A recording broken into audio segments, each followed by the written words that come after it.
up, you guys? My name is Grace Lauren Taylor, and you are listening to episode 13 of the Trauma Dump Podcast. Thank you so much for joining us. Here at the Trauma Dump Podcast, we seek to answer the question, what is mental health? How do I take care of my own? And how do I support others? Today, we will be discussing the topic of childhood trauma with our guest, Kennedy. Be sure to check her out on TikTok, where she has a trauma recovery series and also a Things You Didn't Know Were Trauma series.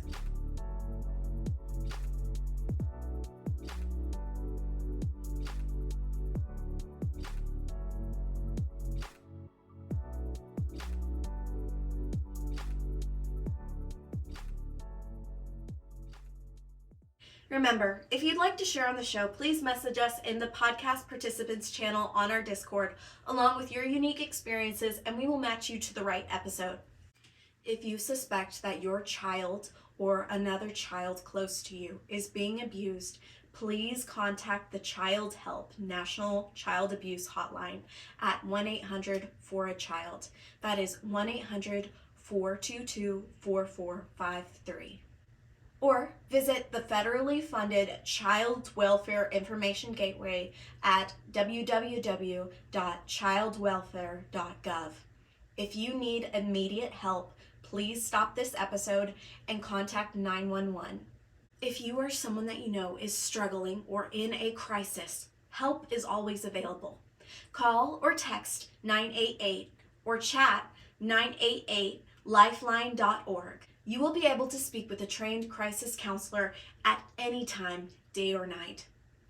SAMHSA's Healthline provides a 24-hour free and confidential help resource. You can get treatment referral and information about mental health, drug or alcohol disorders, prevention and recovery in English and in Spanish. Call 1-800-662-4357 and text your zip code to 435748. Childhood trauma occurs much more frequently than most think. More than 2/3 of children reported at least one traumatic event by the age of 16. Potentially traumatic events include psychological, physical, or sexual abuse, community or school violence, witnessing or experiencing domestic violence, national disasters or terrorism, commercial sexual exploitation, sudden or violent loss of a loved one, refugee or war experiences, military family stressors, aka deployment, parental loss or injury, physical or sexual assault, neglect, and serious accidents or life-threatening illnesses such as cancer.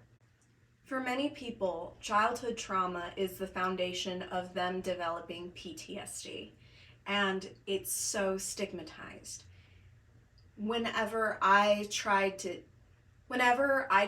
discuss my own childhood trauma, I would often get called emo when I was in high school, or that, oh, your childhood wasn't that bad, or, oh, you're just trying to get attention. And it's really not that. Those of us that have childhood trauma need to grapple with the fact that our childhood was stolen from us, that we were unable to be children. We were unable to develop in the way that we should have. And so childhood trauma is really a robbing of healthy experiences that will promote our growth in the future and help us thrive in the future, because we never got to just be kids.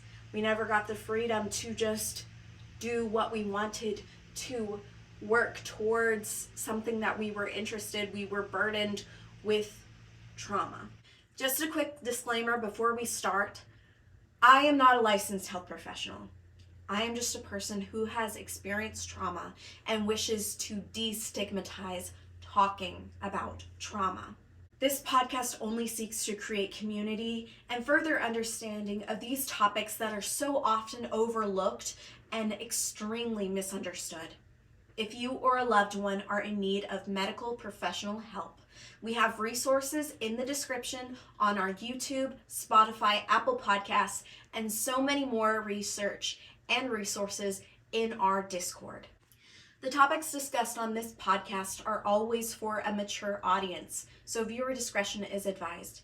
If you feel yourself getting triggered, I would recommend pausing the video, taking a deep breath, and trying to reassess with your body, seeing where your head is at, seeing if you feel any trauma in your body, and taking a break. If this video is too triggering for you, please stop watching, and I would recommend getting a glass of water and trying to reconnect with yourself. Your trauma should not be ignored, so please don't ignore it. Please don't push it down, and please don't gaslight yourself into thinking that what you're going through is nothing compared to others, because your experiences are unique and your trauma is something that is very real. So if you feel yourself getting triggered, take a deep breath, maybe click off this video and go watch some fluffy cats. All right? I love you guys so much, and I want to make sure that you feel safe whenever you're watching or listening to this podcast. So, hello. Welcome to the episode. Hi, Kennedy. So I found you on TikTok because I saw some of your trauma symptoms that you didn't know were trauma videos, and I was like, I'm so intrigued. So tell us about how you got into becoming a TikToker and why you chose trauma as one of your subjects. So in the beginning, I just did TikTok for fun, just messing around. And then I got a lot of trauma TikToks on my For You page. I was like, people are talking about it. So I want to join in on that discussion and show people that they aren't alone in their trauma, and that there's people out there who has either dealt with the same trauma or dealt with other trauma, and they can relate to that person and know that there's someone they can talk to, and there's someone who can relate to the trauma, and that they're not alone necessarily. Definitely. So I'm really glad to have you on this episode because we've talked before, and a lot of the experiences that you have, I really resonate highly with, because you have been through a lot.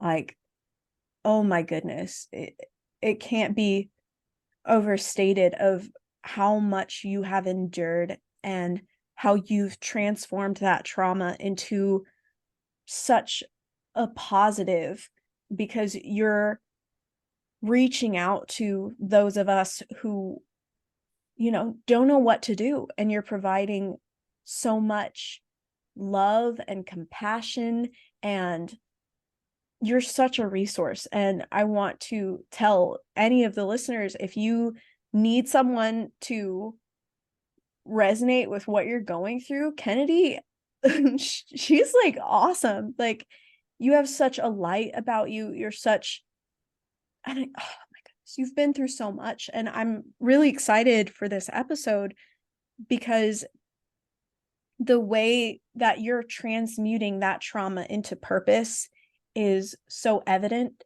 in your videos, and you're not letting it define you, but you're also shining a light on it and being like, this is a real thing. This really occurs, but this doesn't make me any less of a person. This doesn't make me any less of a human. And I'm really encouraged by your story. So, are you comfortable discussing your personal experiences? Yes, I'm pretty much an open book. You can ask me anything. Awesome. But just to make sure I'm not crossing any boundaries and respecting your experiences, please feel free to interrupt me at any time if you feel uncomfortable or triggered. We can take a break at any time. And if you don't feel like answering a question, you can just tell me to skip it, okay? Like, it'd be like, that's none of your business. Skip it. And I'll be like, oh, okay, I won't ask that. But I want to make sure that I don't offend you in any way. And my priority is to make sure that you feel safe when divulging what you have gone through. Mm-hmm. All right. So the definition of childhood trauma is an event experienced by a child that invokes fear, and it's commonly violent, dangerous, or life-threatening. Also, it's sometimes referred to adverse childhood experiences or ACEs. There are many different experiences that can lead to trauma, and it's important to note something that may be traumatic for me may not be traumatic for you, right? And something that may be traumatic for you may just be a Tuesday for me. Physical or sexual abuse, for example, is extremely traumatic for children. A one-time event such as a car accident, a natural disaster like a hurricane, or the loss of a loved one, or a major medical incident can take a psychological toll on children as well, as many of us have experienced. So my first question would be, have you been formally diagnosed with PTSD? Yes, I've been diagnosed since I was 11. And what did that diagnosis process look like? Um, I was forced into going to therapy when I was younger. So when I went, they told me that the events that has happened in my life gave me PTSD, and I wasn't quite sure what that meant or what that looked like because I was only 11. Um, and so I was very confused and very angry because didn't know what that meant. I didn't know what that looked like. I didn't know how that diagnosis would affect me now. Yeah. And PTSD affects everyone differently. Post-traumatic stress disorder is having a adverse reaction to something that has happened in your past. And it can come up at any time in your life, and it can be extremely disruptive and can lead to physical manifestations such as self-harm and suicidal ideations, and also other adverse reactions. And when you say that you were forced to go into therapy, because did they already presume that you had PTSD? Were you showing symptoms of PTSD? Um, there was a really big event that happened before I was forced into going to therapy. So that event made me very angry, very quiet, very like secluded. Mm-hmm. And so my mom and my aunt decided that they think that I have PTSD from the event. Mm-hmm. So they kind of like pushed me into therapy, even though I didn't want to, because I didn't want to make what happened to me feel real. Yeah. So your feelings, you really wanted to invalidate that experience, like it didn't actually occur as a child. You were like, I want to avoid this. I don't want this to be real. And so for you at the time, was it therapy or going to a psychiatrist that really shed a light on your experiences and made them more real?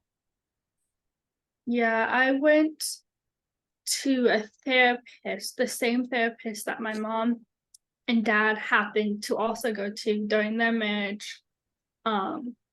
Which on top of me going and not wanting to go, the experience was very traumatic for me Mm-hmm. because they already knew some of the trauma that I went through. So instead of talking to me about it, they just presumed, you have PTSD. You don't need to tell me your story. I already know it. Wow.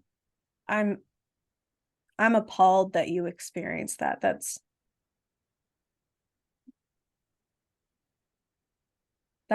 so unnecessary. You should have had your own therapist. You should have had the non-disclosure and the feeling of being safe and secure, because your experiences are your own. Everyone experiences a traumatic event differently. yes, there are some shared experiences, but to give more of a explanation, say that you and I are walking across the street and we see someone hit by a car, right? But I know that person, but you don't know that person. We had the same experience, right? But we don't have the same way of mentally processing it. And I'm so sorry that you were robbed, essentially, of having a just safe environment to talk about what you went through. That must have been, did your perception of therapy change because of that experience, that negative experience? Yeah, it took me until I was 17 and living on my own to finally reach out to get a therapist. And luckily, when I was in Arizona, I found a wonderful therapist that sat down with me, understood my experiences, and she was very helpful, and she got me to where I am today. Wow, I'm so grateful that you had that you had the courage to try again and start your recovery process. That takes a lot of effort. It really does, especially when you have such a negative experience with therapy.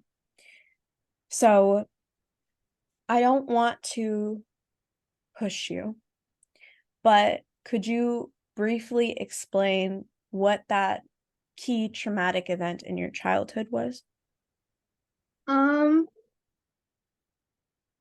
there was one morning where my dad was blowing up my mom's phone about him getting money because they were getting a divorce at the time.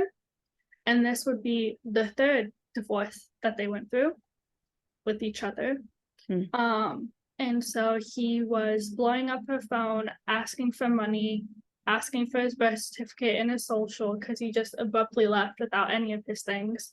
Hmm. And it was at 6 in the morning, I want to say on a Saturday or a Sunday. Okay. And my mom, being my mother, she didn't want us to be home alone while she went to the bank to get the money, so he would leave us alone. Mm-hmm. She woke up me and my little sister, brought us downstairs. We were about to open the door. My mom opened the door. My dad burst in and started screaming, yelling, punching the wall. I was about 20 feet while my little sister was hiding on the stairs. Mm-hmm. And he started choking her in front of me and my little sister and screaming, yelling. I was screaming for him to stop. I was 11 at the time. My little sister was 7. Mm-hmm. And he eventually stopped. He left and then came back. And instead of my mom going down there, she made me go down there and open the door. And I barely opened it, gave him his birth certificate and his social. He called me a bitch. He told me I was just like my mom, that I was worthless. And then I shut the door, locked it, ran upstairs. My mom was on the phone with 911 and they showed up. It took them 6 hours to show up. And by the time they showed up, everything was done and over. Yeah. And then afterwards, my dad years later, told me that if me and my little sister went there, he would have killed my mom. Wow.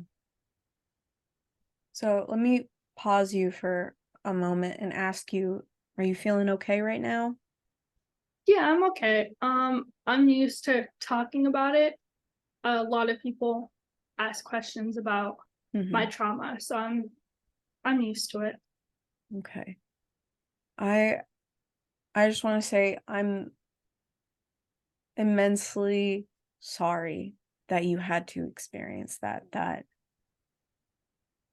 I'm so glad that you're safe now.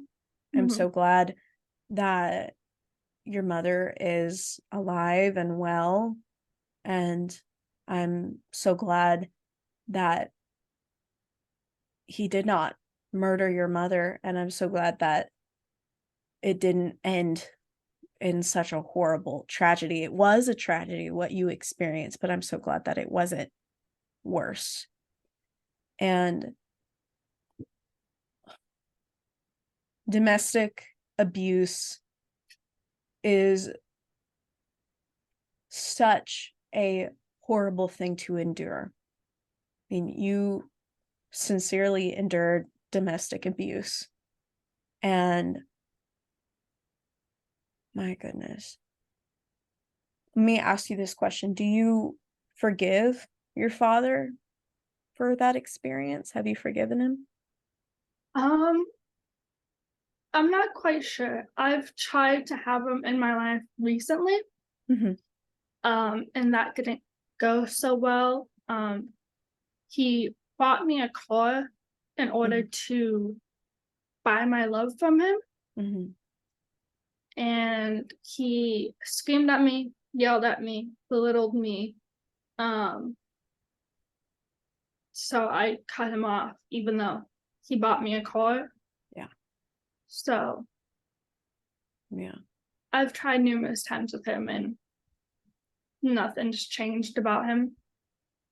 That's horrible that you've endured that abuse. You did not deserve it. And it's very much not warranted. I think a lot of people will be able to resonate with the buying the love thing. I can definitely, um, with my mother.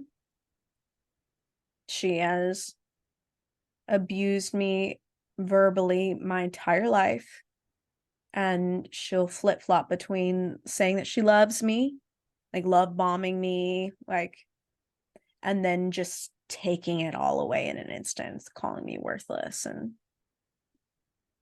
I'm so sorry that you've had to experience it. Does it is it affecting you currently, that lack of a strong foundation, a strong parental foundation? Is that influencing you currently? Um, I don't think so. Mm. My father has really been in and out of my life since I was born, Mhm. so I never had an experience of having a good foundation of parental in my life. Yeah. So at the moment, I don't think it's really affecting me. I didn't have really either of my parents most of my life. Mm.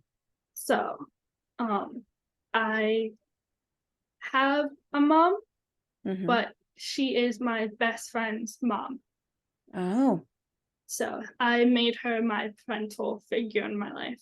so some chosen family. Mm-hmm. I'm so glad that you have a mother figure. I'm so glad. You smiled about that. It sounded like that was healing for you to have that parental figure.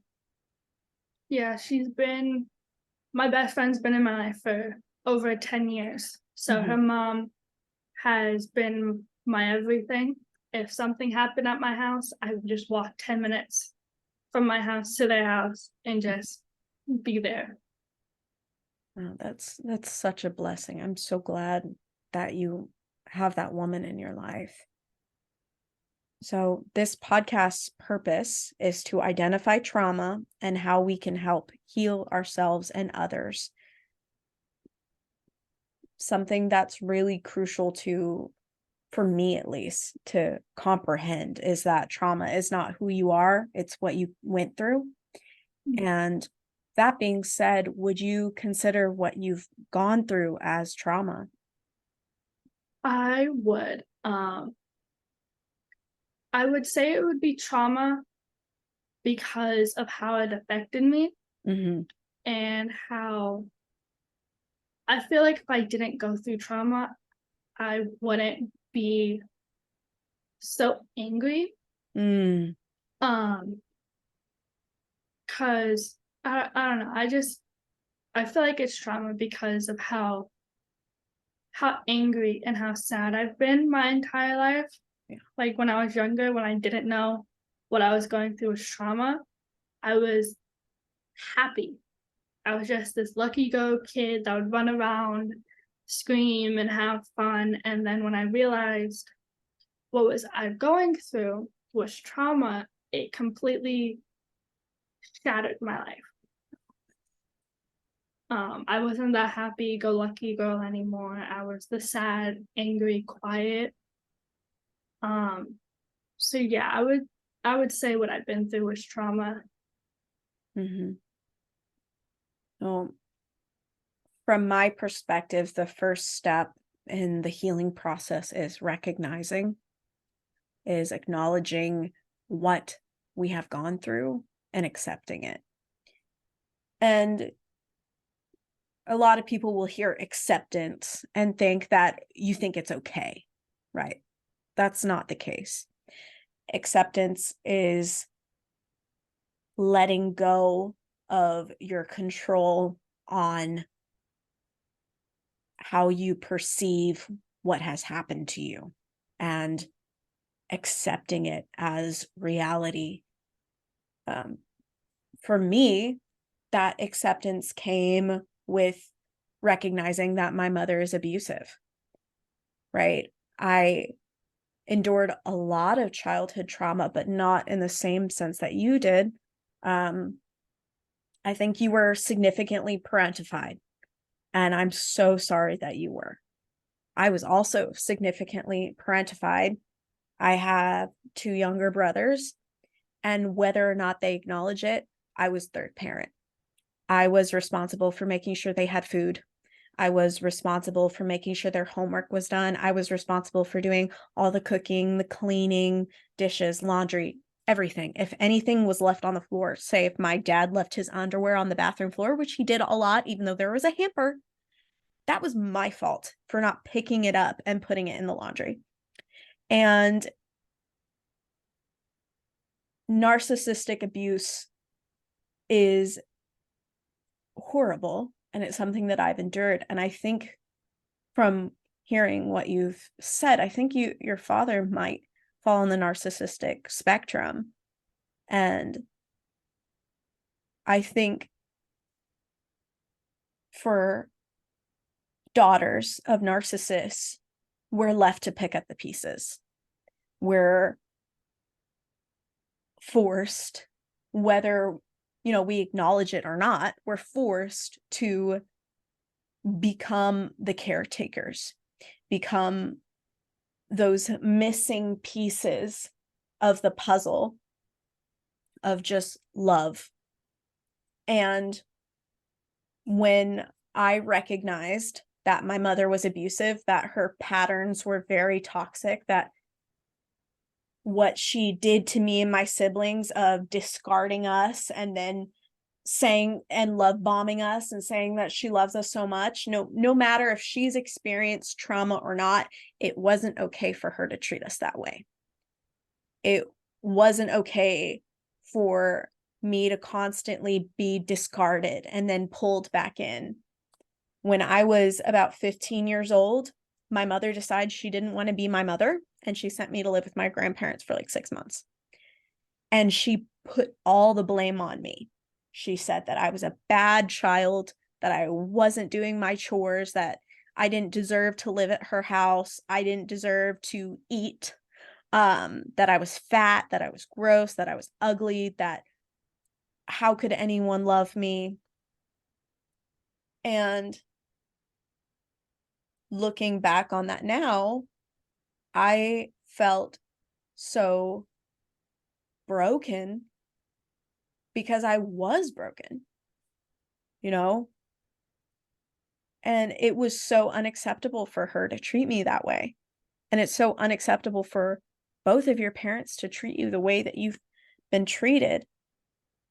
I think reconciliation is possible, but when we're abused continuously and it's just a pattern, and you know the pattern, and it's not going to stop, from my experience, the best thing to do is to cut that person out of your life. And for me and my mother, I don't really think true reconciliation is possible, because reconciliation is acknowledging your part to play in what you have done to the other person, apologizing for it, and then making a change. And she couldn't do any of it. She has never apologized. I've told her to her face, "You've abused me." Right? I've told her all the ways she's abused me, and deflect.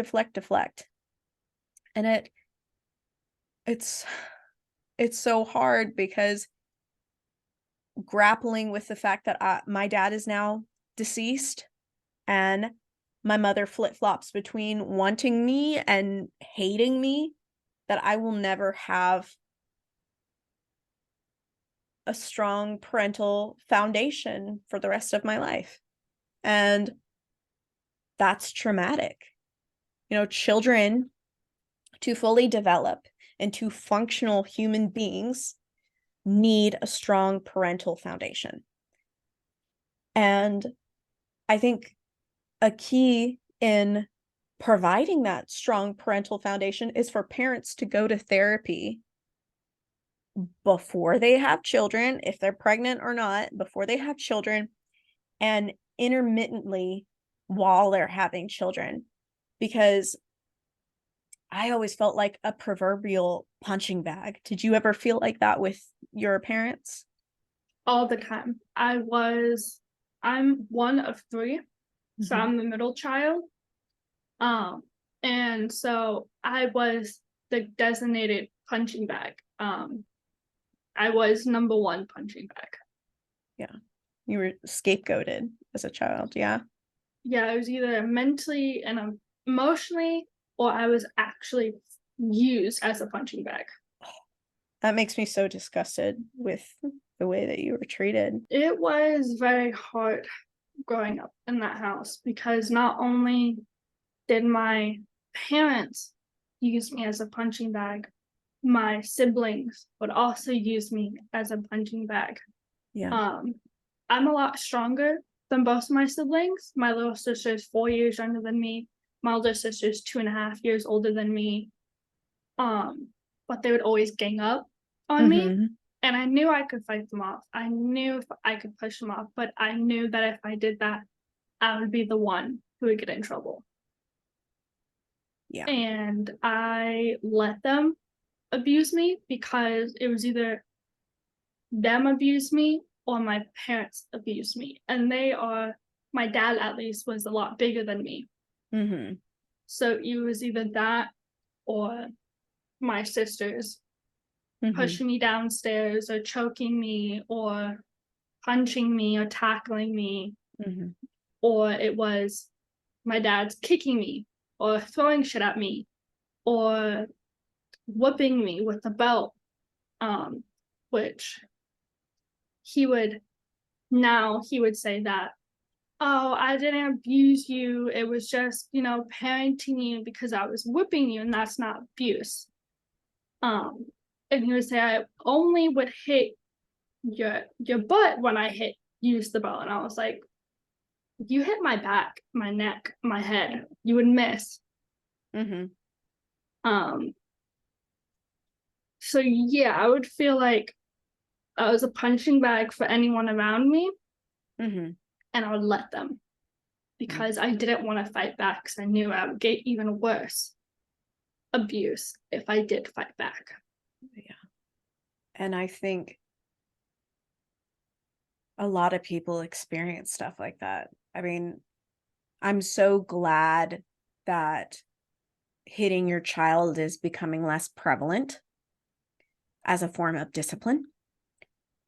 But it sounds like you were used as a very negative coping mechanism for them.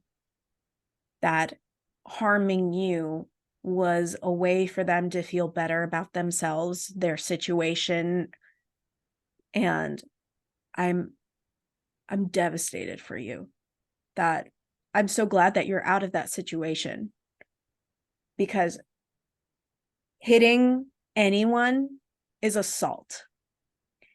Any form of violence against another person is abuse. No matter if it's discipline or not. It's abuse.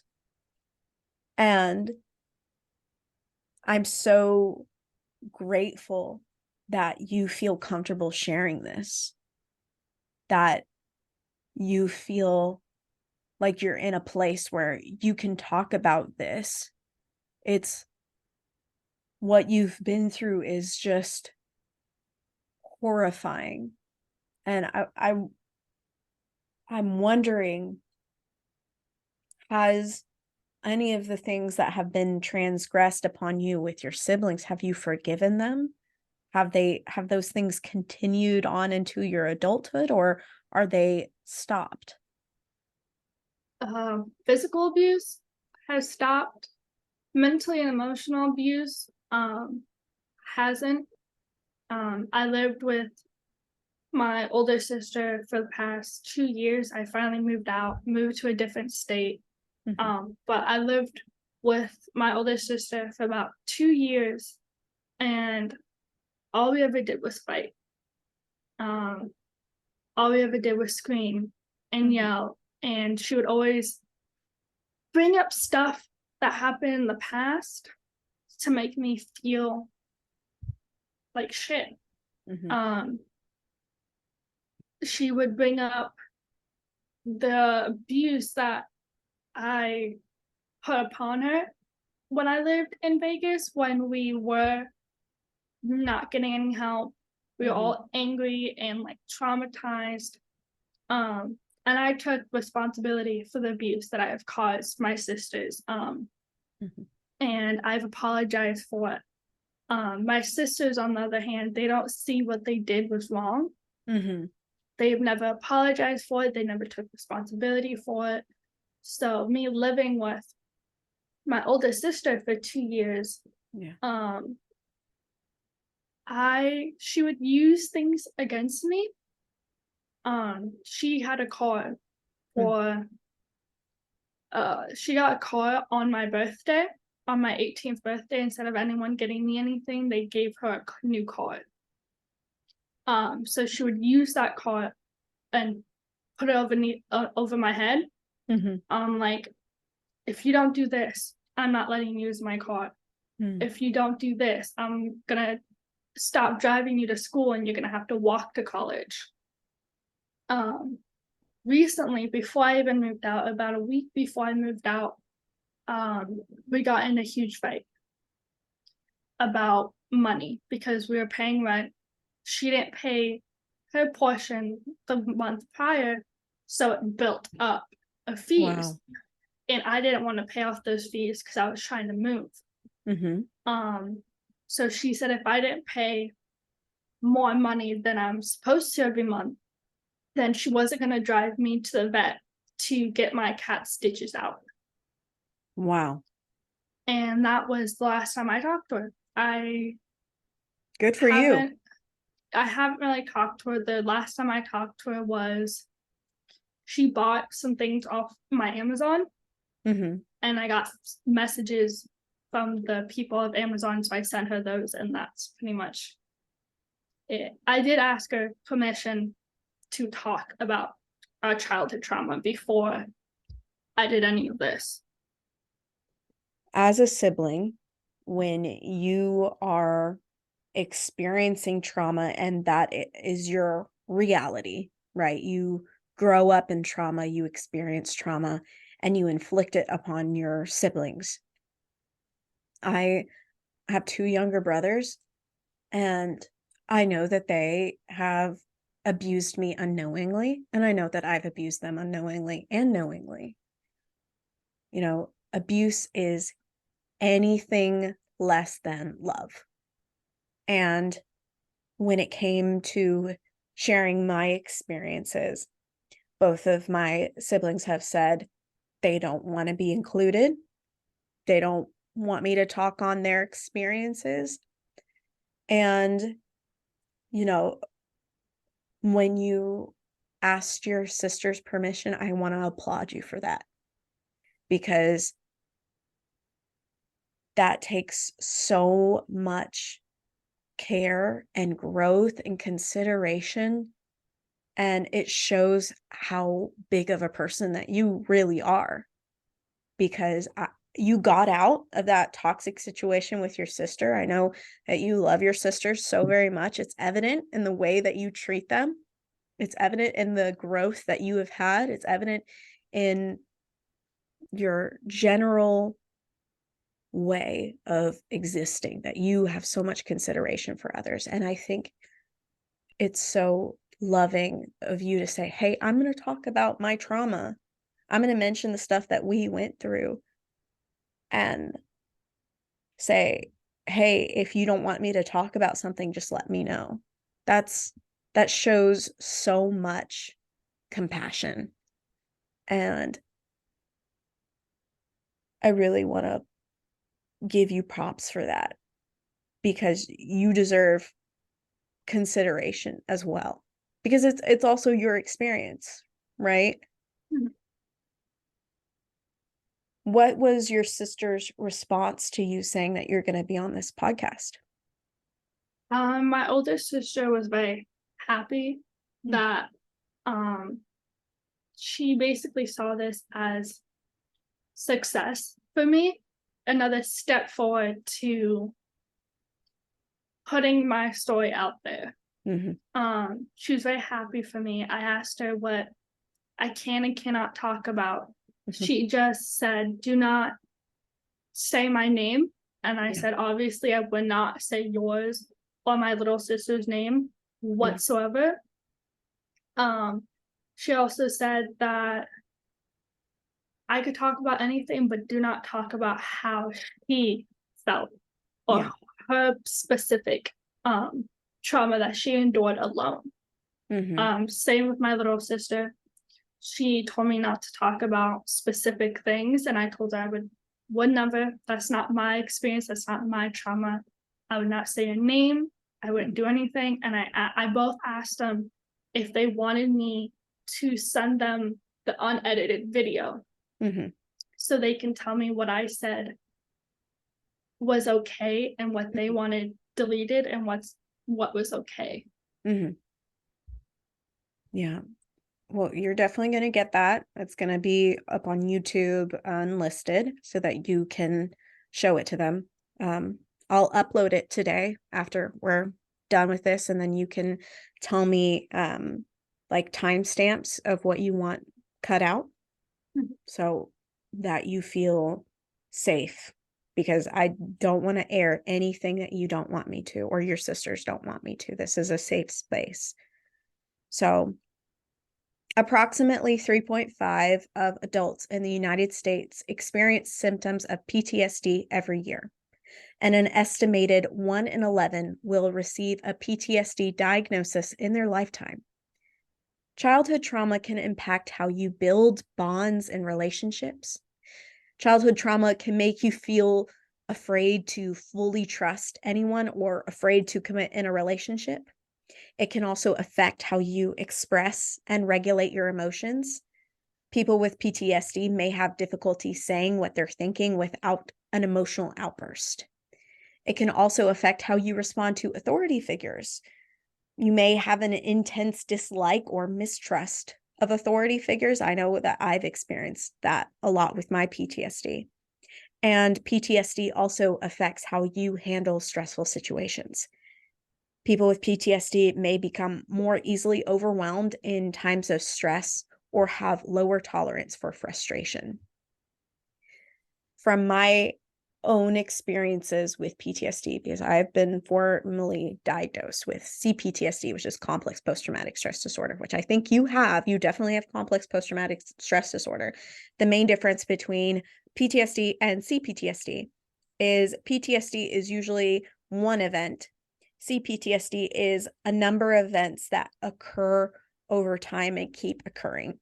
So I would definitely say that you have PTSD, though I'm not a licensed health professional. I'm just someone who has CPTSD. I resonate with you. And you said that your PTSD made you very angry.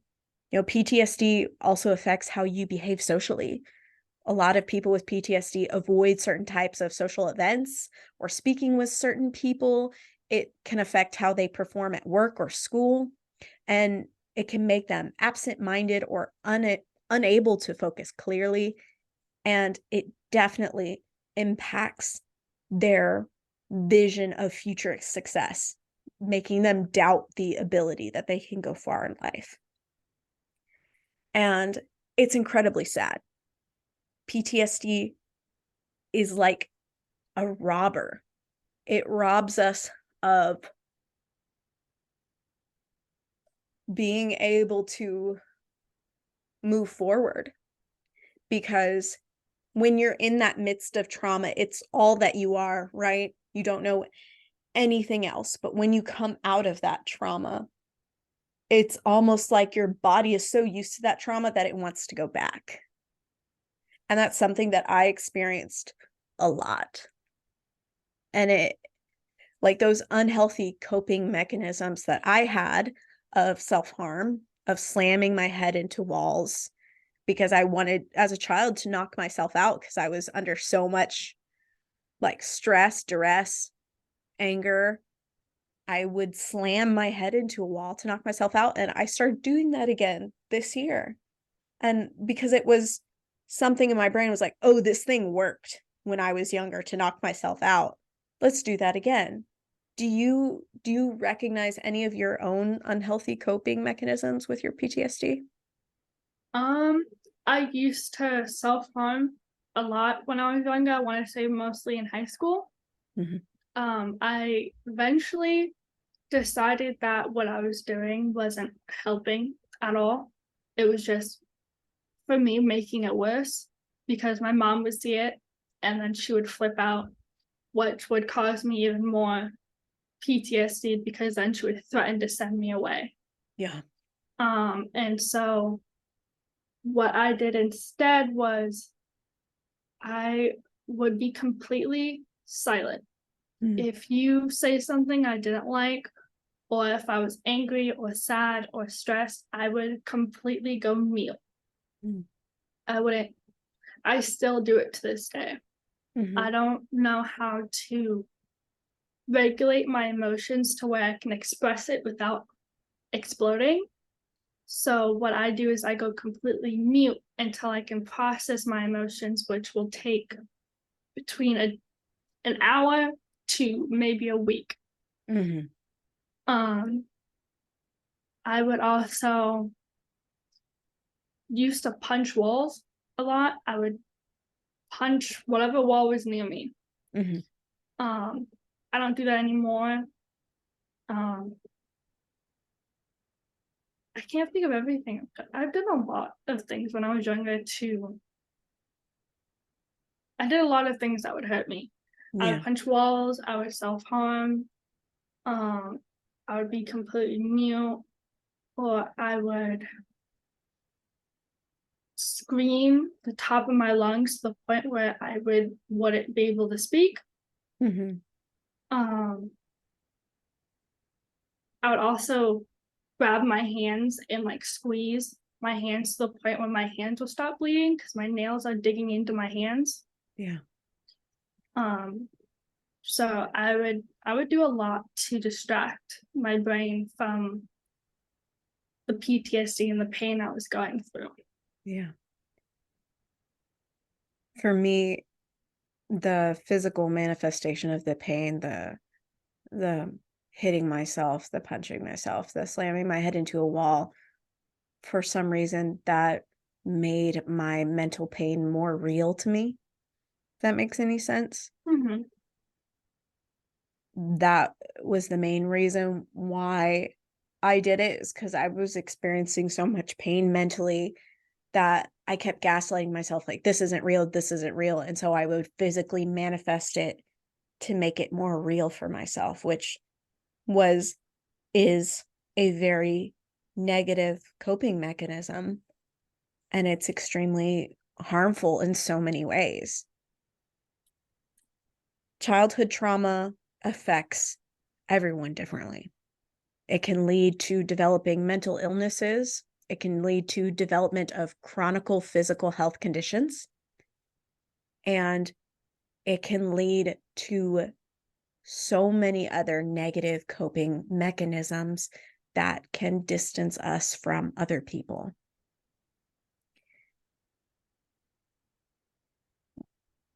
When I think of the physical manifestations of trauma, for me, that has led to me becoming physically disabled. My PTSD has led to me becoming physically disabled, and it sucks. I used to be a dancer. I used to be a performer. I used to be able to do so much with my body, and now I can't. Now I'm in chronic pain all the time. My back is in chronic pain all the time. I have chronic migraines all the time.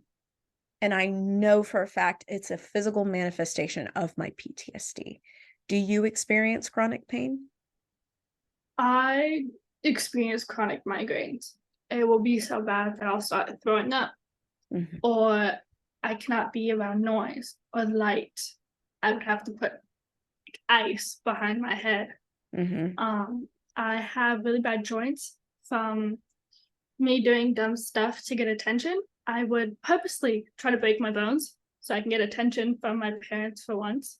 Mm. So by jumping off playgrounds or jumping off walls or doing cartwheels when I don't know how to do a cartwheel, made my joints in my legs and my knees specifically ache. My wrists from jumping and catching myself, or skateboarding when I'm really, really angry and I would fall and hit my head because I was so angry I wasn't focused on skateboarding. Mhm.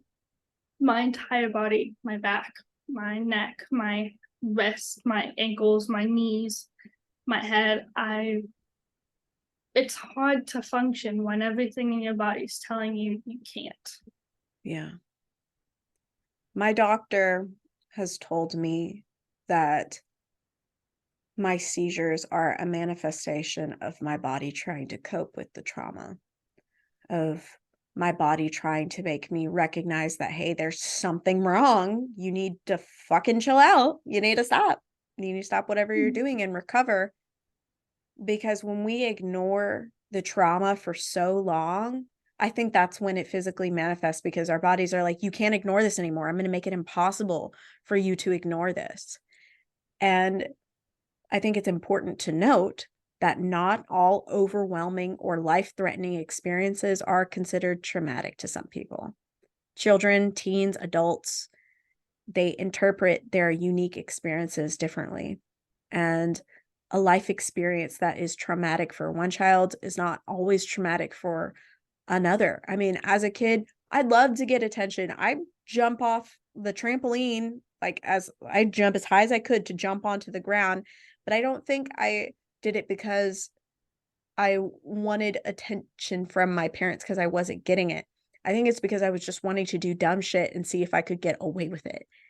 And I drove a ATV when I was 14, and I did a bunch of circles with my cousin, and she wanted to go off the beaten path, and I eventually wrecked the ATV, split my eyelid in half, nearly lost this eye, shattered this entire arm, and was grounded for forever. And for me, that wasn't a traumatic experience. For me, that was just like, oh, well. But what came after it became really traumatic because I could not see out of this eye. It was swollen shut for, I think, 2 months. I had to do like recovery with this eye. I had a giant cast up to my arm and couldn't shower properly. I had to stick my arm out, and then I moved to a new school and I started getting bullied for having a weird eye. And I started getting bullied for having a giant cast and other things. And another girl pushed me down a flight of stairs and re-broke my arm. And those experiences after the accident were more traumatic to me than the actual accident. And it's so weird how our brain interprets these things. It's so weird how our brains are like, this matters, this doesn't matter. And how it leads to a lot of interpersonal conflict. When you were jumping off of things to get attention, I think as a child, you learned that the only way to get attention was negative attention, that you did not receive positive affirmations from your family, or enough positive affirmations from your family. And so you developed a coping mechanism that was a coping mechanism of, if I hurt myself, my parents are going to show me some consideration. And I'm so incredibly sorry that that has happened. Do you think that still manifests in your life today? If I do something negative, I'm going to get attention for it? Not anymore. I feel like I've grown a lot from it. Mm-hmm. I would make jokes with my boyfriend once in a while, and he'll get really mad at the jokes that I make because he'd be like, "That's negative. You don't want that negative attention." Mm-hmm. But besides that, I don't think I do things to purposely do things to get any attention. Yeah. And that's a lot of growth. That's a big healing moment for yourself, of recognizing that not all attention is good attention. And I want to like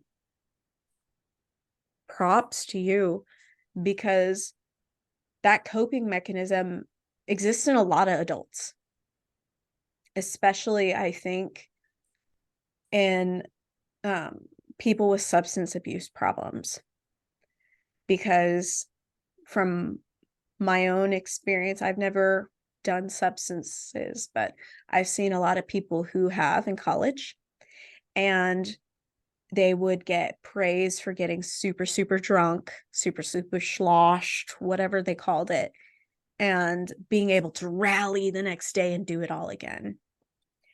And it's a form of self-harm to drink to excess and to use alcohol as a way to cope. And it's something that we need to shed more light on, is that coping for your trauma, there are positive ways to cope. There are ways you can cope that are not going to hurt you or hurt others. So from your experiences, what have been some coping mechanisms that you have used that have been beneficial for you? I would have to say talking. That has been a really big one. Mm-hmm. Or noticing that something's wrong and Mm-hmm. telling my boyfriend, like, "Hey, I'm not doing so good. Can you give me like a few minutes to myself so I can process what I'm feeling and then be able to tell you and communicate what's going on?" Mm-hmm. I would also have to say, if I cannot speak, I would write it down Mm-hmm. or text it to him, even though he's right next to me. Mm-hmm. Um, I don't think I have very many good coping mechanisms quite yet. I am trying to learn more coping mechanisms. It's just that's what I have at the moment. Yeah. And you got to meet yourself where you're at. I don't think the healing journey ever ends, but I think that the progress that we make is so important. The way that I think of healing, it's not linear, it's loop to loop. And the loops will get really big, or they'll get like really small over time. And like the highs are like feeling really great and the lows are feeling really shitty. And sometimes the loop goes back, right? But it also goes forward to the back of just like, I feel like I'm regressing in my healing. And I think it's really important to meet yourself where you're at, to acknowledge I'm not fully healed yet. I don't have all the resources I could yet. I don't have all the information I could yet. I don't know myself fully yet. And acknowledge that that's okay. I'm going to keep going. I'm going to keep pursuing this, that it's not a fruitless endeavor. Because when I look back on Grace a year ago, I've come so far. And I'm not fully healed at all. I'm not perfect at all. I still have suicidal ideations every so often, but they're less. They're significantly less than I had a year ago. And I have to encourage myself and be proud of myself and say, look how far I've come.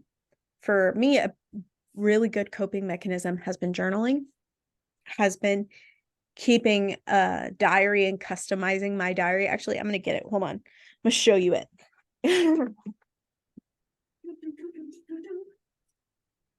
Okay. Here it is. Whoa. Let me put on my headphones so I can hear you. All right. Okay, so here it is. This is my journal.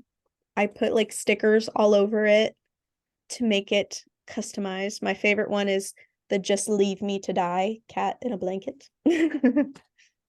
And I use this as a tool because I make at least 3 sentences every day. So a little synopsis of my day. And if I want to go into more detail, I do. And I'll fill a lot of pages. And the cool thing about this journal is you can take out pages. It's like a open up thing. It opens up. And so you can take out pages, put pages in. And so in the front of the journal, I wrote, this is what I read to myself. Every single time I make a journal entry, I wrote, "My future is bright. I believe in myself and my abilities. I am loved and appreciated. I deserve good things. And I will make more money and be financially responsible." That's a really big affirmation for myself because I'm broke as a joke. And eventually it'll get better. But it takes time. So I wrote that in the front. Ooh, that's what I wrote in the front. And then I have stickers so I can customize my journal entries because I am a weirdo. And I just, before I'd make a journal entry, I'll go and I'll flip to whatever day. And the one I flip to right now is a journal entry from February 10th, 2023. And I put, "It's my dad's birthday in heaven. And I wish I was there for him. And I wish I was with him. I wish I wasn't here. And I wish I wasn't alive. Because all there is suffering. I am so alone. I've been left behind. And what did I do to deserve this?" So that was in February of this year. And I give myself time to hold space for those feelings because those feelings were real. I felt those feelings. And I say, okay, this is not how I feel anymore. And then I go line by line. And sometimes I'll rewrite in the journal entry of that I am worth protecting. I deserve to be here. I love myself, and try to write some encouraging things to myself because it's super beneficial. And usually I'll put them on another page and I'll just insert it. That's why I like the ability to open it up. So in the description of this video on YouTube, I'll leave an Amazon link to where you can get a book like this, a journal like this. So those of you that want to put this into practice, you can. Because for me, this has been the best healing coping mechanism that I have. Because it holds space for those negative emotions. And it's a way for me to go back and say that this is not how I feel anymore, and show myself that I am growing, that I am improving, because I feel so often we gaslight ourselves into feeling like we're not any better off than where we were.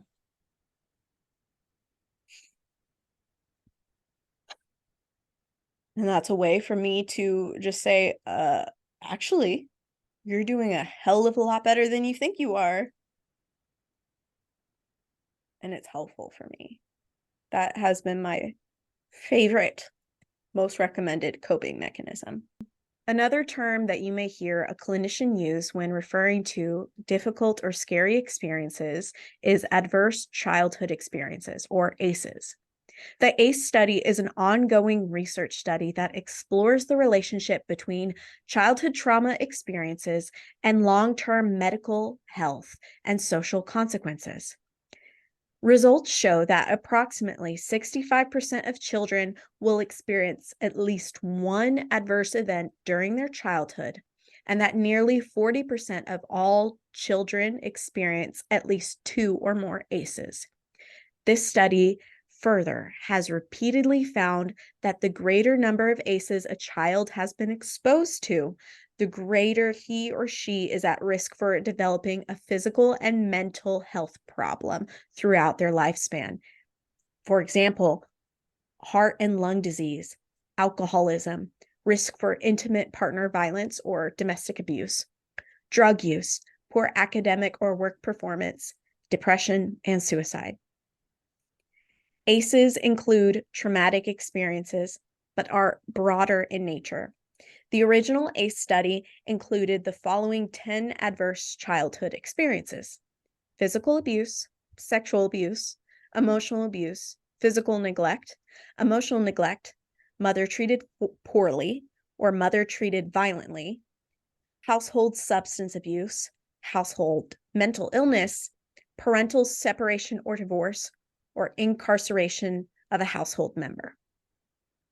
So, those are the 10 main ACE experiences that can lead to post-traumatic stress disorder. And I think you resonate with almost 7 of them. Like, go. Oh my God, you've had a lot of ACEs in your lifetime, and it's a wonder you're doing so well now. It just shows how much growth that you've had. And for me, that's so encouraging that no matter these adverse experiences, you can get better, that there is hope, that you can move forward. I want to ask you, of these that I have listed, which experience do you think affects people more negatively?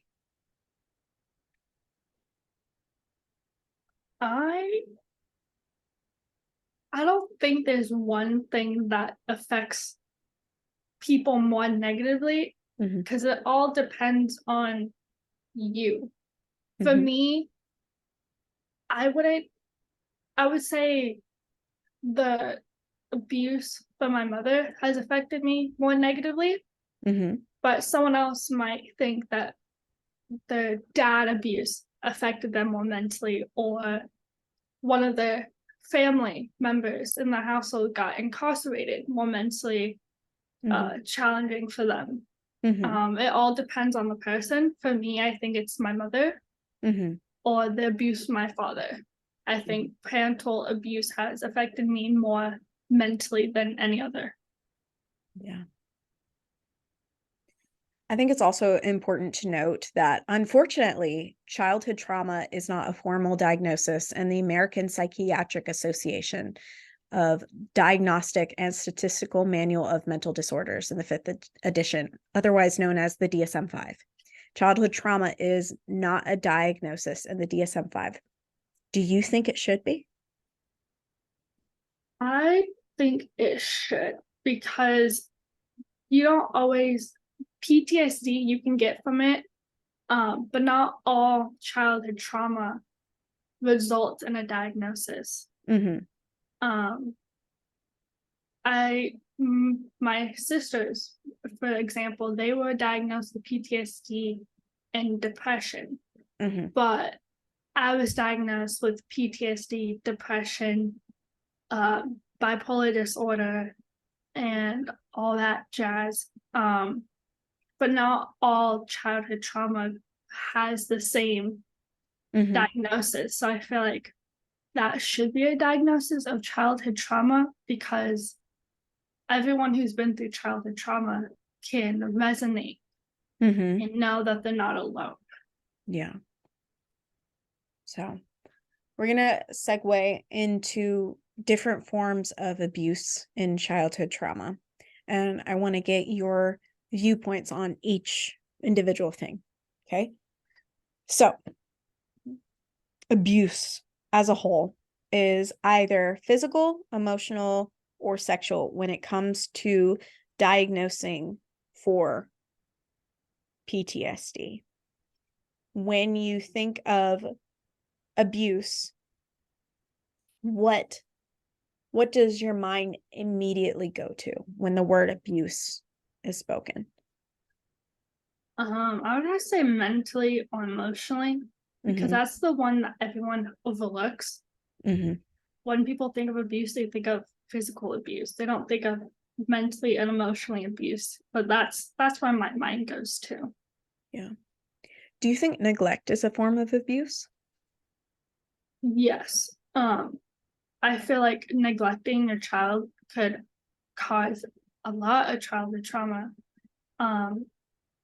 I feel like not only neglect, but medical neglect, emotionally neglect, physically neglected, is part of abuse. I think financially neglected is also a huge part, at least from my experiences, because children cannot provide for themselves. Children cannot go get a job and get money and pay for the bills. They should not be able to. They should not ever have that stressor. And after my father's accident, my mother took us off of her health insurance, her car insurance, her phone plan, and I was ultimately forced to figure all that shit out on my own, and I had no idea. And I think that's a huge form of abuse and control, at least for me. So, more forms of abuse are considered household challenges. So, divorce, family mental illness, exposure to domestic violence and intimate partner violence, family substance abuse disorder, incarcerated relatives, and loss of a loved one, whether it be sudden or anticipated. Have you experienced those abuses in household challenges? I would have to say every single one of them besides incarceration. As many times as my father was almost incarcerated, he was not, surprisingly. But I feel like I've experienced everyone besides incarceration. Yeah. Do you think your father should have been incarcerated? I believe he should have. Because the only thing, after the whole big situation happened, we went to court. I had to testify against my father at the age of 12. All he got was child abuse. Even though it was attempted murder. Yeah. And all he got was a slap on the wrist. And even though he has a long line of child abuse, child neglect, and abuse, violence behind his belt, he's gotten charged with a lot of different things. And instead of charging him for attempted murder, he got a slap on the wrist. How do you feel about that? I feel like because of my skin color, I feel like the justice system doesn't protect the people of color. I feel like they look at us as violent or angry and all the negative things about us. So instead of taking this seriously, they decided to give my father a slap on the wrist, which my father is Black and my mom is white. And instead of believing the Black children that this happened, they didn't believe us. And so he just got a slap on the wrist. My mom couldn't remember what happened. Her mind completely blacked it out. So she couldn't tell her side of the story when she was testifying. So he never got in trouble because the only testimony that they had was me. The And they trauma didn't believe. repression. Yeah, so they didn't believe me. I'm so sorry. It's truly unacceptable. And it makes me so unbelievably disgusted with the justice system that because of your skin color, you were not trusted, you were not believed, you were not acknowledged. And because of your mother's repression of the event, or trauma delete, as it were, she wasn't able to give a victim impact statement. And, your father did not get consequences for his actions. If you could change something about your childhood, what would it be? I wouldn't change it. I feel like if I changed one thing, then I wouldn't be who I am today. I wouldn't have met my best friend or my amazing fiance, or I wouldn't be who I am today. And I love who I am today. So I don't think I would change a single thing that happened. What are you going to do moving forward to prevent the cycle from continuing on to your future children? I would go to therapy. I'm going to continue going to therapy. I would heal from my trauma that I endured before I start having kids. And I would practice better coping mechanisms.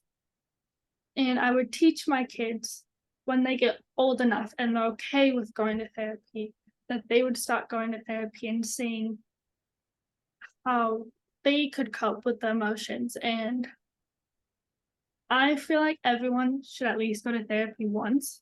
For me, I feel like the way I would stop the abuse is by talking to my kids. Seeing how they feel. I feel like a lot of people older than us would think that's just gentle parenting and that we're just letting our kids slide. But it's more as they're human and they deserve to have a voice as much as we do. And they have concerns. They have feelings. They don't know how to cope with them because of how young they are. So me going to therapy, me learning healthy coping mechanisms, I can teach them how to cope with their feelings at such a young age. So when they grow up, they know how to cope with them. I feel like that's what I would do to stop the generational trauma and abuse that my family line has caused. That's wonderful. What is one thing that either your mother or your father did in parenting you that you refuse to ever do in parenting your children? I would never lay a hand on my children. One thing I wouldn't do on my dad would be putting my hands on kids, and then my mom's side is neglecting them, making them feel worthless.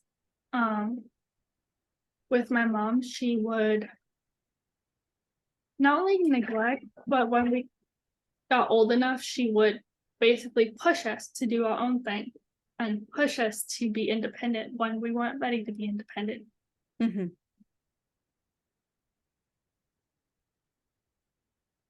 breaking the cycle is hard, but it's very possible.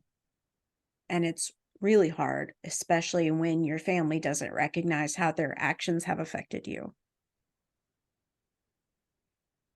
My advice to the listeners out there is the first step in breaking the cycle is admitting to yourself that something needs to change and that how you were treated was wrong and that you will not continue that cycle. Something that I will never do that my parents, both of them did, was to always say, oh, you can do better. Oh, you can be better. Or you're not trying hard enough. You're not doing enough. I think both of them were pretty perfectionist, like they wanted everything to be perfect.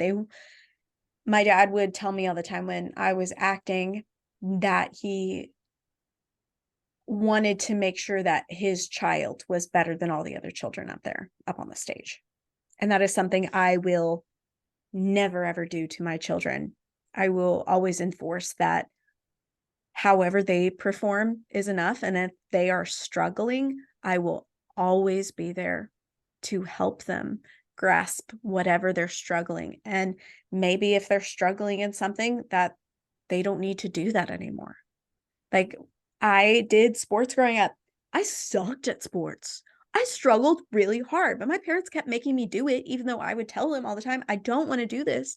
I don't like this. This is not something I enjoy. And I still had to do it. I'm not going to do that as a parent. If my kid has come to me and said, I don't want to do this anymore, I'm going to ask them why. And then I'm going to accept that they don't have to do that anymore. We can do something else, It's not I'm so against the black and white thinking that my family has had my entire life.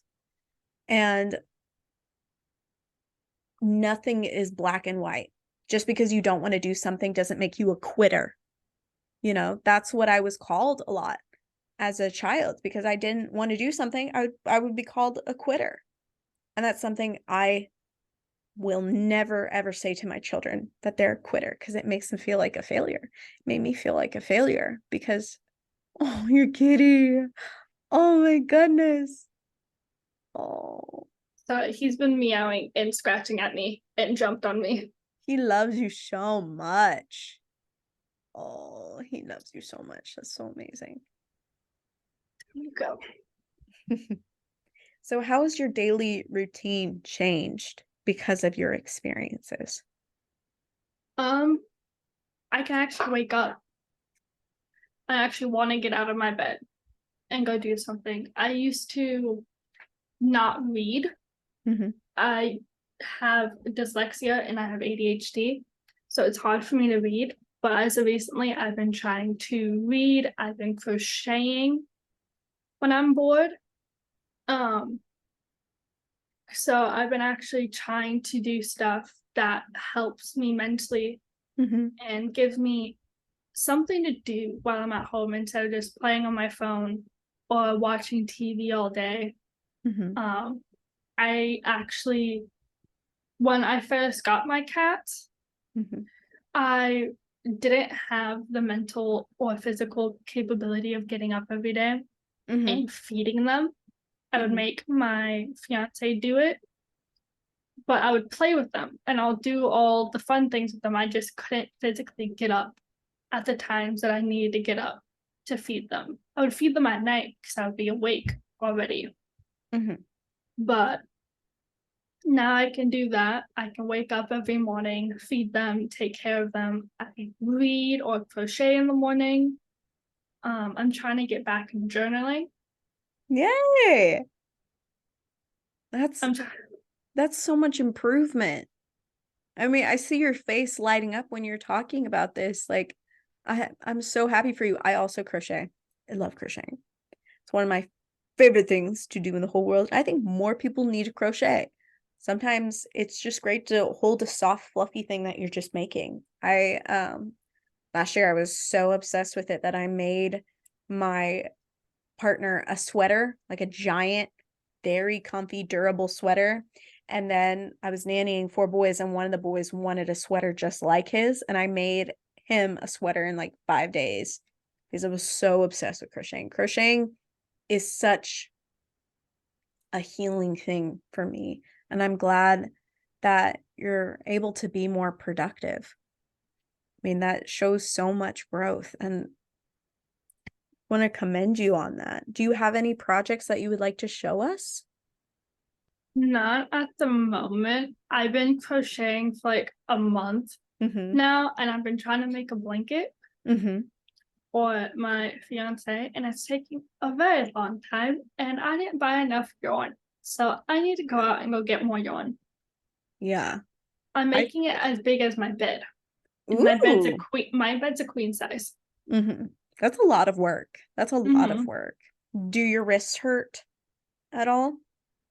Um, yeah, I'd be crocheting like an hour, and then all of a sudden I can't because my wrist hurts. Yeah. I mean, it's important to take breaks even when we're doing things that we love to do. I have to set timers on my phone to remind myself to take a break from doing stuff because I don't know why, but when I'm in the zone and I want to do something, I'll do it to an excess, Mm-hmm. and it can be a little harmful. So for me, timers on my phone are a good reminder of like, hey, maybe you should take a break. It's like the Netflix thing that comes up when you've been binge watching a show. It's like, are you still actually watching?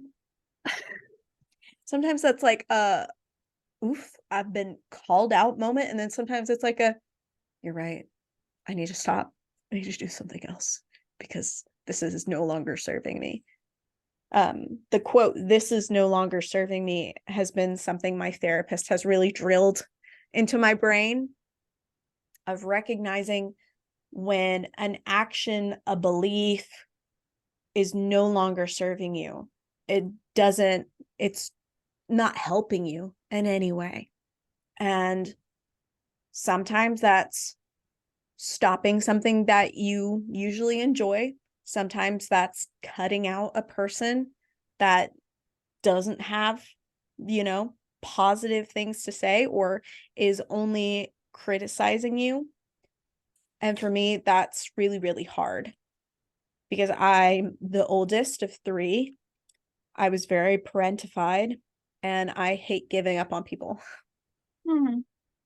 And my therapist has told me countless times, she's like, Grace, that relationship is no longer serving you. You are dwelling too much on it, and now you're hurting yourself because you're dwelling too much on it. And so when a person no longer is serving your mental well-being, either ghost them for a bit, you know, or block them. And I've had to, it's so hard for me, but I've had to do that. And I've had to do it with things in my life as well. Like I love painting. I did that. I did these. And right now, in this time of my life, painting is no longer serving me. Hurts my wrist. Mm-hmm. All the movements. So I need to cut it. You know? How do you feel right now? How are you doing? I'm okay. I'm a little tired. Yeah. I didn't get much sleep last night. Oh, I'm sorry. I see a black cat behind you. Which one is that one? What's his name or her name? Her name is Mama's Pretty Lady. Oh. The orange cat is Little Dude. They have other names. Those are just the nicknames that they respond to. Okay. Pretty Lady, her name is Fawn, but she does not respond to Fawn. She responds to Mama's or Mama's Pretty Lady. Mm-hmm. Little Dude is Cub, but he Mm-hmm. responds to Little Dude or Mama's. How can I support you going forward? How would you prefer for me to support you? Keep doing what you're doing.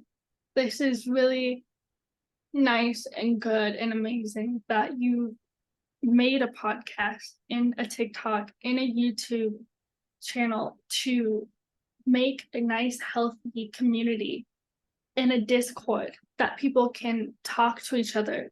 Just keep doing what you're doing, because it really inspires me to keep wanting to do what I'm doing, and inspires a lot of people around you to know that they're not alone. Thank you so much. I don't want to cry. Oh, thank you. I've never been told I inspire anybody before. Wait, calm down. No tears. Okay. Thank you. That truly means a lot to me. And I think we've become friends. I consider you a friend. Mhm. And I really would implore you to, whenever you're feeling like stressed out, hit me up and be like, Grace, I need to tell you what's going on. And just because you've told me that talking has been one of the best ways for you to cope. I mean, peer support is really crucial for healing. And I just want to encourage you, if you need to talk to somebody, I'm here. Talk to me. You want to talk? Because I will make myself available to you whenever you need. And the same goes for our listeners out there. If you need someone to talk to, we have a Discord where you can share your experiences anonymously and get support. Because when we're facing really difficult times, sometimes you don't feel like you can share with a friend, right? Because you feel like, oh, I'm burdening them. They already know all my shit. That's why I think the Discord has been so beneficial for a lot of people, because you can just trauma dump everything that you need to, and it's not personal because they don't know who you are. And sometimes that's a really big relief. So speaking directly to our listeners, what would be your message about healing from childhood trauma? Talk about it. Just talk to anyone who would listen. Ask questions to people who have been through childhood trauma. Mm-hmm. Ask them how they cope, what they've been through, and how they became the person who they are today. Mm-hmm. Talk to someone that you trust enough to talk to. Mm-hmm. With me, I opened up my entire TikTok for anyone who needs an outlet. You can comment, you can DM me, you can find me anywhere. Mm-hmm. I am always here for anyone who needs help. I've known a few people have DM'd me and told me their story. Mm-hmm. So if you ever need someone to talk to and you're too afraid to talk to a loved one or a friend, obviously go on her Discord or her YouTube channel or her TikTok, or find my TikTok and my Instagram, and you can always talk to one of us. Yes. And talking to a mental health professional can also be very beneficial for your healing process. Therapeutic options may include a number of trauma-informed therapies, such as cognitive processing therapy, or CPT, trauma-focused cognitive behavioral therapy, or CBT, eye movement desensitization and reprocessing, EMDR, which I've done a lot of, and acceptance and commitment-based therapy, or ACT therapy, among many others. You may also want to reach out to reputable organizations to help with trauma survivors. The Disaster Distress Helpline is offered by the Substance Abuse and Mental Health Services Administration is one option. Their phone number is 1-800-985-5990. But if you prefer to communicate over text, the crisis text line is another really reputable resource. The crisis text line is 741-741. Also, in our link in our description, we have 1 week of BetterHelp for free. If you would like to try that out, sometimes that can be extremely beneficial. And at least for me, My therapy is all through BetterHelp. My therapist is through BetterHelp, and it's a very cheap option for me. They have resources for you to get lower cost therapy based on your income or lack of income. And if you need other free resources, please connect with us on the Discord. DM me. Don't tell me your name. Just say a generalized location, and I will do research and find a free resource for you to get help, because that is my purpose in life. I find so much joy and healing from helping others. And you are worth the effort it takes to get better. You deserve healing. You deserve to feel safe. And reaching out to someone like us, like Kennedy or myself, is a really good step in finding resources for your healing, finding a therapist, finding positive affirmation and positive coping mechanisms. Okay, Kennedy, I want to thank you so much for being on this podcast. I want to thank you so much for sharing your experiences, for sharing your love, your joy. I mean, you have gone through so much, and yet you are still such a light in this world. And I myself am so grateful to you. You can follow Kennedy on TikTok at xdoll.xface. So please go follow her on TikTok and show her some love. Thank you for being on the podcast. I really, really appreciate it.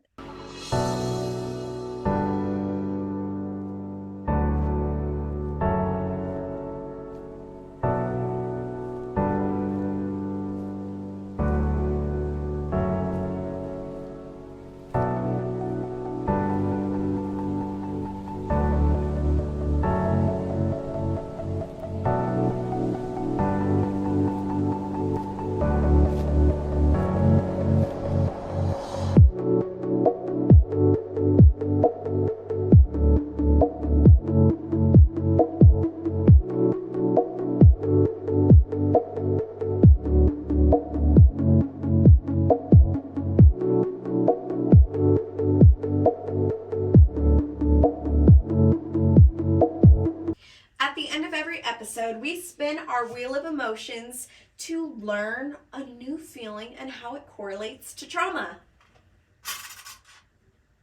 Ooh. It landed on disappointment, revolted, repugnant.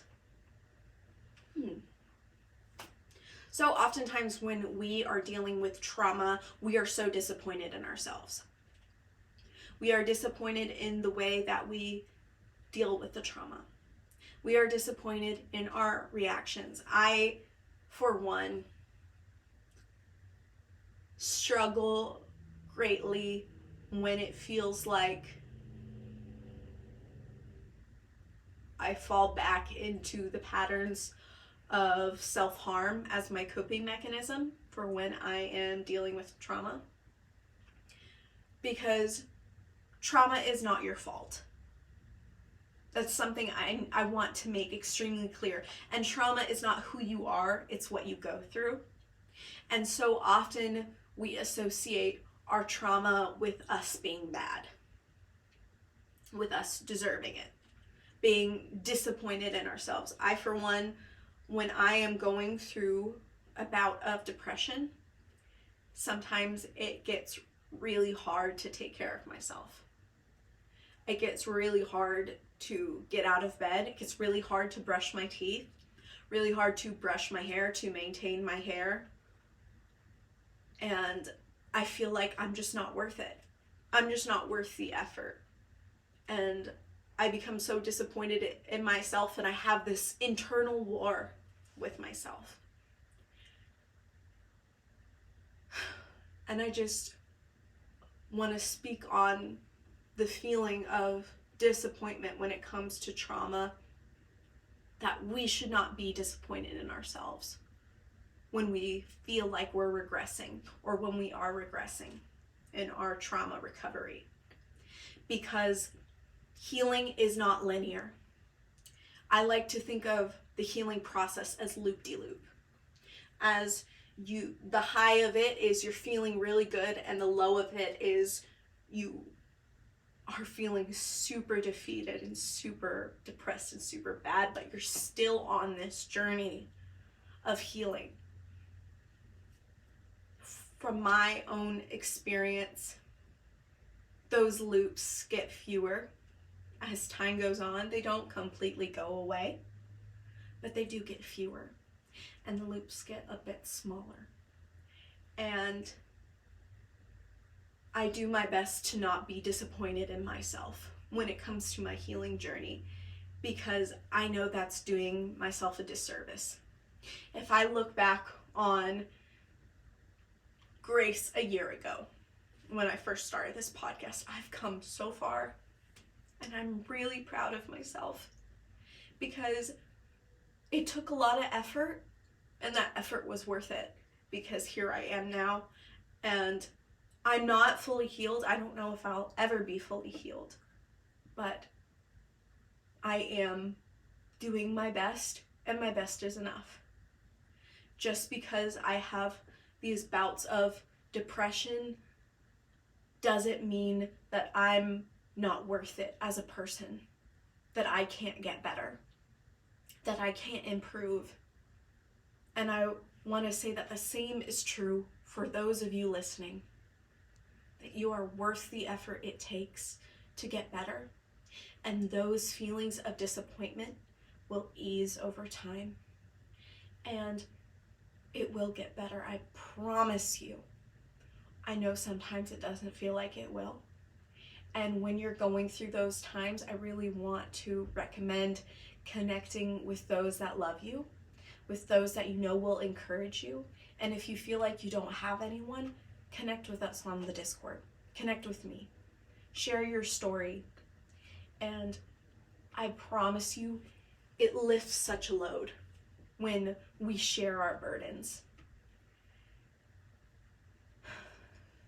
It has helped me so much to talk about my trauma on this podcast and to share it with you. And I feel so encouraged by your stories. I feel so blessed to have the privilege to talk with these creators about the things that they have gone through, these traumatic experiences, because it makes me feel less alone. And that encouragement is the curb to any feeling of disappointment. If you are feeling disappointed in yourself, seek encouragement, because those words of hope will squash that fear. Because disappointment is rooted in fear and anger. Disappointment is rooted in the feeling of disgust. And the best way to curb those feelings is the joy, the hope, the love, the support. And you deserve it, and I deserve it, and we deserve it. I want to thank you guys so much for listening to this episode. I want to thank you guys so much for being on this healing journey with me. It means the world to me. Just a quick reminder before we part, this podcast seeks to forge a strong community, so please join us on our Discord, where you can connect with others anonymously and share your burdens. In the Discord, we have so many different channels of discussion that include more than just trauma. We have a pets channel where you can share your furry friends. We also have a Minecraft server. So please join us. You are needed and appreciated, and I'd love to meet you, know you, and support you in whatever way you wish to be supported. I want to encourage you today to do your best, okay? And your best looks different from anyone else. Your experiences are unique. Your experiences are valid. Whatever your best is today, whether it's drinking your water, whether it's brushing your teeth, whether it's getting out of bed, whether it's going outside, I want to encourage you to do your best. I want to encourage you to work on loving yourself and feeling at peace with yourself, because you deserve that. If you'd like to support the podcast, we have a Patreon where different tiers can get you a sticker or can get you a bracelet made by yours truly. We also have a bonfire where you can get custom apparel designed by me, and you can support the podcast that way. Or if you want to support the podcast in a free way, just hit the subscribe button and share the video. Thank you so much for being on this journey with me.